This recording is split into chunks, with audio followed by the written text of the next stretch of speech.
Good morning. Good morning, Giovanni. Good morning, Saurel. Good morning. Good morning, world. You are on the Daily Huddle. I am here with my great friend Giovanni Gonzalez. We're the co-founders of the Daily Huddle, and we're also the hosts of Mondays.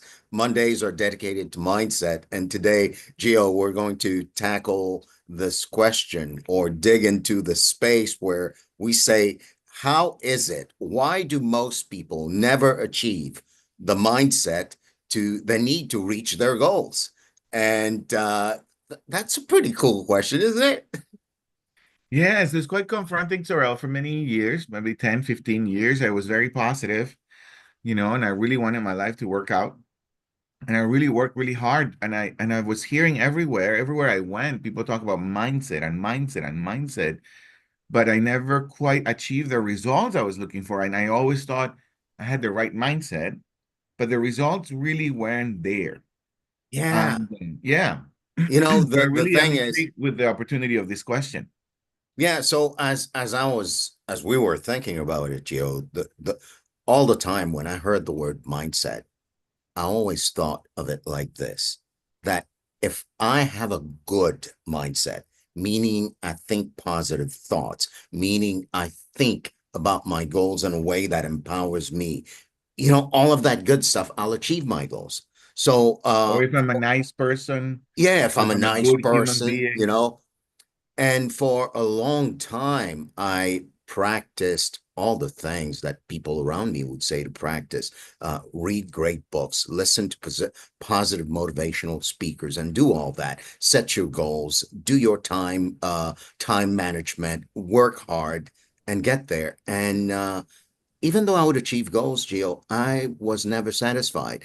And in the conversation with you, I'm starting to see that maybe there are three fundamental things about mindset that I never quite considered back then and would be very beneficial to people today. And I'll start with the first. I'll say something about it, and then you kick in. Uh, one of the things I never considered, Gio, is this: how did I get conditioned to think the way I think? And it's like I never explored that. And even now I can say stuff about it, but I'm really not aware of how I was conditioned to think the way I think. Maybe I inherited it from my parents. Maybe I inherited it from my culture. And yet all of that exploration never led me to what we're talking about today, which is what conditions me to think the way I think is very intricately and connected to how my brain works. Mhm. Uh, what do you have to say about the question? How did you get conditioned to think the way you think? Yeah, and I think that what you're saying really applies for me when I look at a little bit of my journey of getting to that tipping point where I started getting the results I was looking for in my life. Because it's critical. Why have mindset? Well, there is the possibility of fulfillment, happiness, abundance, right? Living the life that you love, living your life on your own terms. Have your life work, right? Yeah, And um, and for the most part, I couldn't see for myself that there was a way I was conditioned to think about progress. I couldn't see that. Like there was, it's like being in the highway, and I knew I was going to Florida, and Florida is the result, right? Is the goal, like your ultimate goal, right? the ultimate goal. However, my way of being conditioned to think was always going to Alabama. But I couldn't see that the way I was conditioned to think will always lead me to Alabama, even though I really wanted to be in Florida. Yeah, and this condition, it's complex. And this is why a lot of people never really achieve the mindset because it has something to do with the past. It has something to do with culture. It has something to do also with the automatic reactions of what happened in somebody's past. And absent of visiting that and seeing, oh, I'm hooked. I'm hooked with my past. I'm hooked at being right about it. I'm hooked at surviving whatever I reacted to in my past. Without discovering that, it's very difficult to see the highway. It's very difficult to say, I'm in the wrong highway. I got to take 75 south to go to Florida. It's really difficult to see it. So I think that's the first challenge that people Yeah. have to getting the right mindset. And that's a big challenge, Giovanni. As you're speaking, what I'm seeing for myself is that when I'm on the highway heading to Alabama and very diligently thinking and doing everything I can to get to Florida, what I miss is that my entire being, my entire body, everything about me as a human being is actually wired just for Alabama. Yeah, for that highway. Meaning the mindset, what I call a mindset, has been with me for so long that it's now become something that's embedded and coded in my body. The way I think, the way I act, the way I speak, the way I do things, Yeah. And it's all of difficult that. to see it because it's like my priorities, what I react to, what my core values are. It's difficult to see it, why people defend so much going to Alabama when they really want to go to Florida. Or Yeah. at least I can see it from myself. So Yeah. let's talk about the second one. Do you Well, want the second one is I'm not even aware how my brain plays a role in all of that. And therefore, I can't even be interested in asking the question. So, how does my brain work? And how does it play a role in keeping me going to Alabama every day when Florida is where I want to go? So there's a specific way in which our brain works.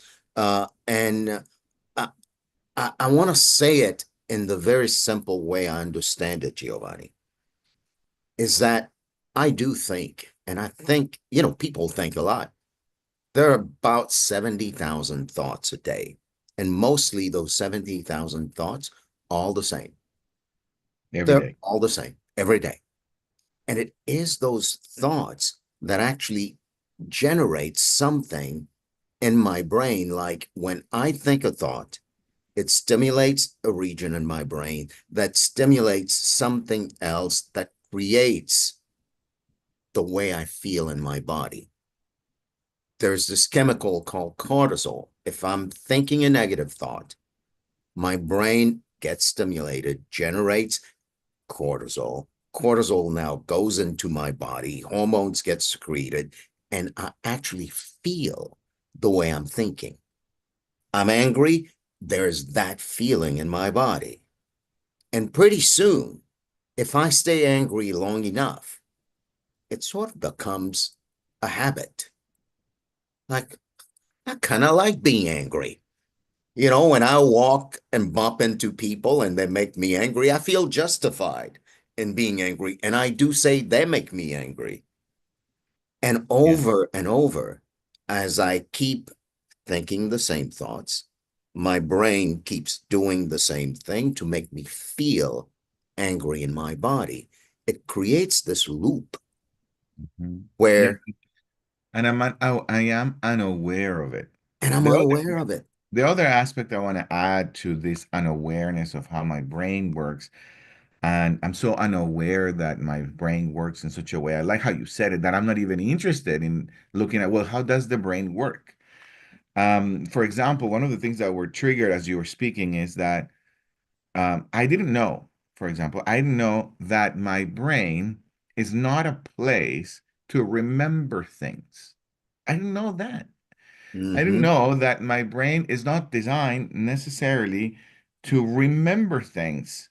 So I Now would say a forget little things. more about that, Gio, because people talk about memorizing things. You go to school, you learn something, and there are some things you do remember. But in the case of achieving your goals and all that good stuff, maybe that doesn't matter much. Is that what you're saying?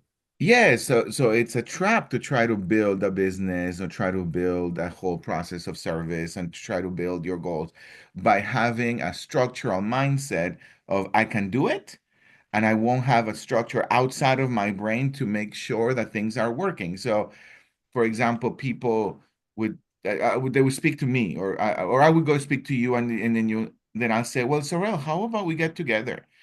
And he said, yeah, just remind me. Then that remind me all of a sudden, put it in the brain somehow works. But it doesn't work that way. In fact, the brain, this is something I didn't know. And because I was unaware of it and therefore not interested in discovering these kind of things, is the brain's main purpose. It's my survival, not my thriving in life.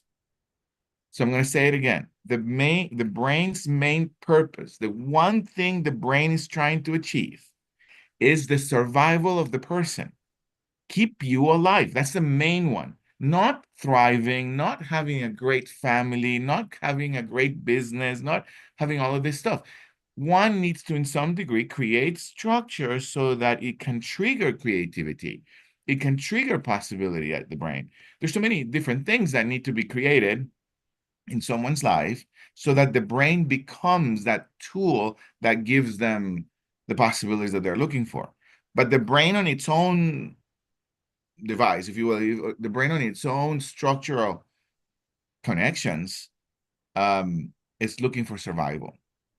Yeah. And to survive is not to thrive. So And most people learn to survive and not necessarily to thrive. So that's one of the aspects that for me yeah. started making a difference. So if I hear you correctly, Joe, saying it another way, when I'm heading to Alabama, Alabama is the equivalent of surviving in life. Yeah, because And my there's a brain is hotel. designed to do that automatically. Because there is a hotel in Alabama, Sorel. There's food Yeah. in Alabama. There are the things I need for my survival. Yeah. So I get to Alabama and I survive, and the brain says, "Yay!" But my intentions, what I want, my goals, what I want for my family, what I want for other people, what I want for this world, they don't really get achieved because I don't know how my brain works. Yeah. Yeah, And going to the third point, Gio, there's something critical to for us to note and for people to note is that in that cycle of making goals, not achieving them, I want to go to Florida, I keep ending up in Alabama. As a human being, I get resigned. And I end up feeling as if, oh my God, there's never anything I can do to get out of this cycle of making goals and never quite achieving them, or achieving some goals and never quite getting to the place where I feel fulfilled in life. So this is a trap. And that's what we're saying. We're in human beings who are making goals and not achieving them are not bad people. It's not like they're not smart enough. It is that they are naturally trapped in this cycle that the brain is designed to keep together for your entire life. And yeah, so to get out of the cycle, one must consciously inject something that stops the cycle, even if momentarily. So let's talk a little bit about, well, how do people get out of this trap? What do you say, Gio? yeah. And I want to add something to before we. How do we get out of this trap? Before we go Yeah. into that world, I want to add one thing about the last thing you said. That something that certainly I deal with, and the recognition of it has made a big difference in my life, which is to know that as I am working really hard on myself and working really hard on my mindset and on my strategies, and as I begin to create goals, right? I create goals for myself and I start achieving them. The goal becomes, and this is what the brain does, the goal becomes my next mountain, right? And so I start climbing and climbing and climbing and climbing and climbing.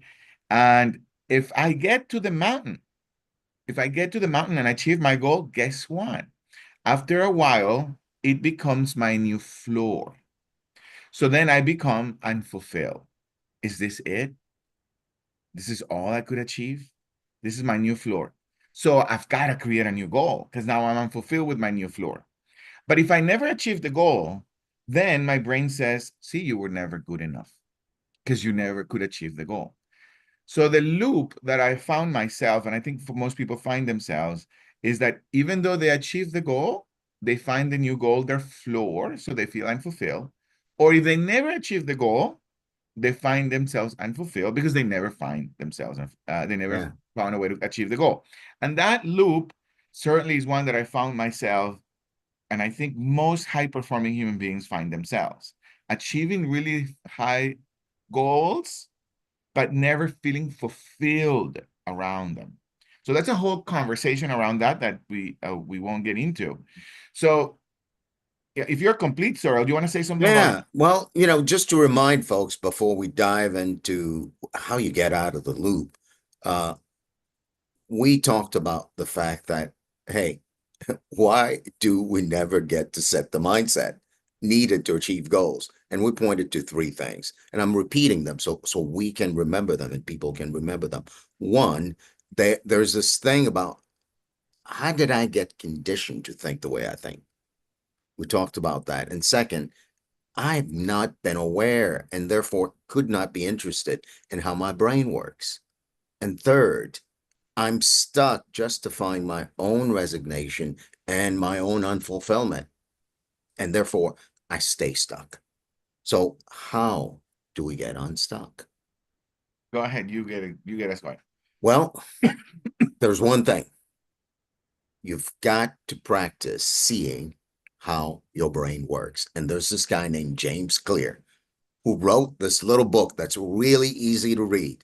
And in a way, it's become a Bible for a lot of people who want to get into the mode of stopping the cycle and practicing to see how the brains work and practicing being in action in life to continually stop the cycle and take advantage of the brain, the way it works. So the book is called Atomic Habit, Gio, and highly recommended. The what you'll get through that book is you'll get a sense in a very brain 101, how your brain works 101 way. You get a sense of how your brain works. And then having a sense of how your brain works, instead of setting goals and working hard, you create a way so that the habits that your body learned, that your brain got stuck in over years, that you at a place where you can see the actions and the ways of thinking associated with those habits, and you stop and you take an action to create a new habit. So the idea is if you can take your brain, capitalize on the way it works, and teach your body, your thinking, your brain new habits, then you have a shot at actually creating goals and achieving them.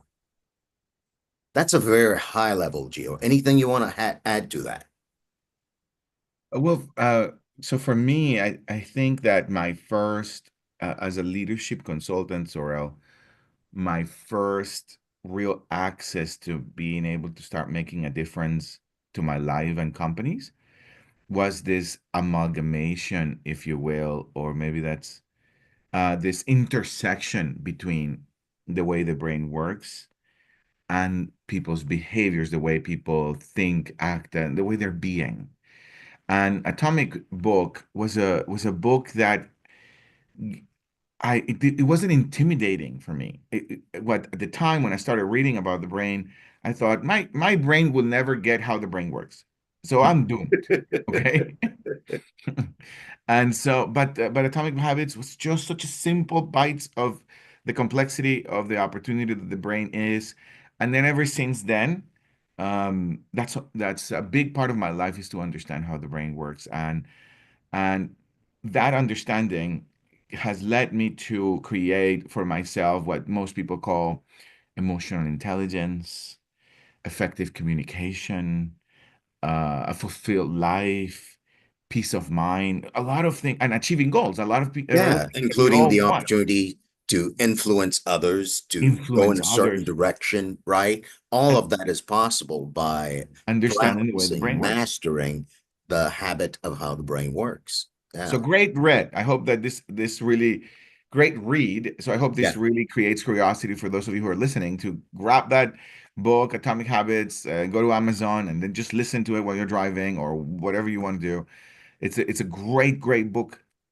And the other aspect, even if you haven't read it in a while, read it again because it's just full of powerful insights. Yeah. And the Um, other aspect is, Gio, something that you and I have been practicing for a long time, uh, but in my life early on, Gio, I was what you call a lone ranger. The way I thought in the cycle of setting goals and never achieving them, the way I thought was that when I set a goal, if I can learn everything I need to learn to achieve that goal, if after learning I can do all the work I need to do to achieve that goal and do it by myself, that would prove to me that I was enough, that I was good enough, that I was smart, that I was capable, that I was hardworking. And then as I have that goal, then that left me thinking, yes, if I achieve it by myself, that means I deserve it. It's mine. And one of the things we discovered along the way, I discovered in big time, is that, wow, what a trap that was. The way to achieve big goals is to be in a community that pulls me, a community that slaps me upside the head once or twice to let me know when I'm off course. A community that's generous enough to say, here, I'll give you this. So a lot of the work that's created as a possibility in reading a book like Atomic Habits could be something that you would want to do by yourself and practice by yourself and become this person who now masters how the brain works. Guess what? That won't work. it won't be enough. It won't be enough. Okay, It guys, won't. I wanna add something. Yeah. And the moment I wanted to add something, I had to cough. So sorry. So I want to add something to what you're saying, and I like it. So I go and I read the book, and I go chapter by chapter, and I highlight, and I take notes, and somehow I always thought that was going to be enough. I always thought because I'm disciplined and I read and I'm smart and I can do it by myself. And that was not enough. What's the missing element? The missing element in my life was community. And I didn't know because this was very confronting for me. I didn't know how intimidated I was to be part of a community and to be part of a challenging community, not any kind of community. Not any kind. I'm not talking about and I'm not diminishing any kind of communities, but I'm not talking about the one you drink beer and you go to barbecues with and you go to the movies. No, I'm talking about the community that challenges you, your masterminds, your seminars, your book clubs, and it's important to be part of communities that you don't really connect with because it's important that the brain discovers how to think differently. And in an age that we are now, that has become really difficult given that the algorithms of social media only show you what you like. So that becomes really difficult for your brain to develop new neural pathways for thinking. If I'm always listening to the same radio show, you become whatever the radio show is. And that means that that's more of the conditioning. So, so what we're inviting you to do is read. So in order to get the right mindset, read Atomic Habits, read as many as you can, but this is a great book. And second, be part of a community that challenges you, masterminds. You got to pay for them.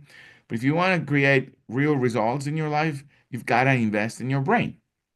So masterminds, seminars, and all of this, the different opportunities that you'll find to make sure you're part of the right challenging community. And most importantly, that thing that I really make an effort to challenge myself, even though it is very intimidating, is that you've got to be in a room where you're the least smart person. You've got to Well, at be in the least you room. feel that way. You've got to Yeah. allow yourself, if you pay $10,000 to be in a room, and all these people have achieved these particular results that you want in life, you feel small. That's okay. Because you'll find that the people you admire are just like human beings, just like you, and they have the same problems that you do. They just saw this little thing differently. This little tiny thing differently that opens up the rest of your life. So that's what I wanted to And say. they'll be generous enough to share that little thing with you. And it may not be that that's the little thing you get to see, but the fact that another human being saw something, shared it with you, will trigger something that you get to see your own thing. So, Gio, the one thing that I heard you say that I want to double down on is that make that community you go to a community that really makes you at first uncomfortable.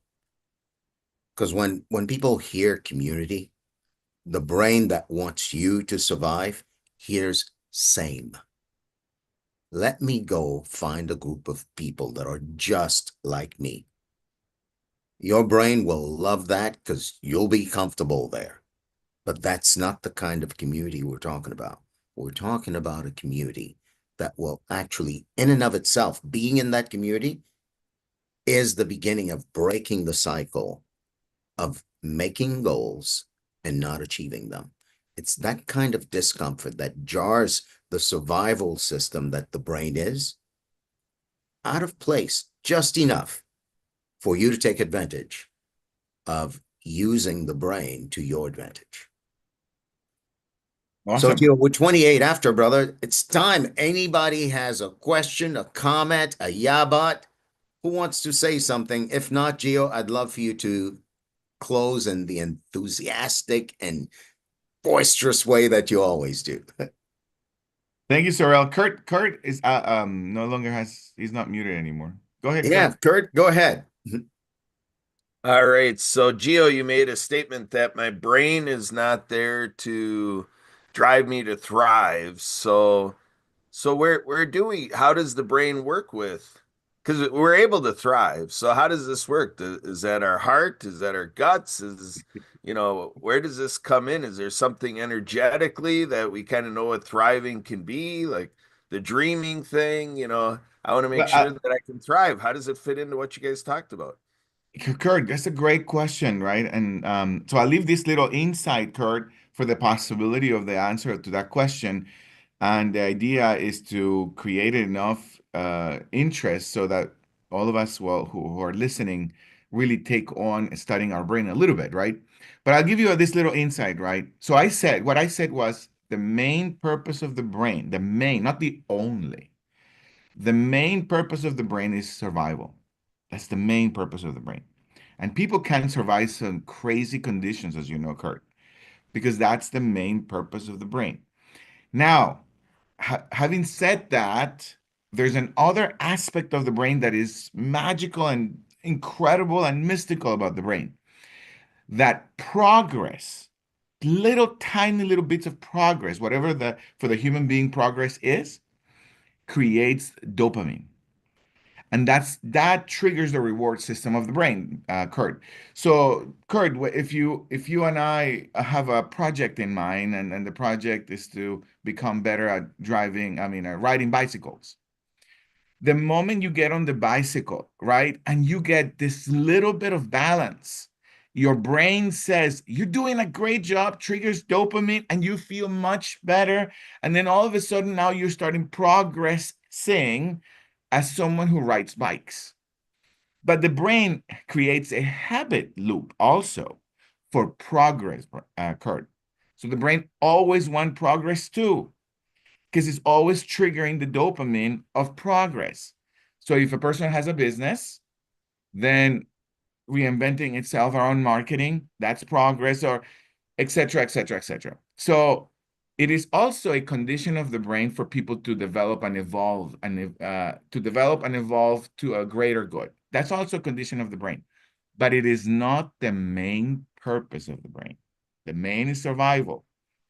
And some people survive these crazy conditions because that's the main purpose of the brain. I Yeah, hope this kind of give you an insight of a little bit of the brain.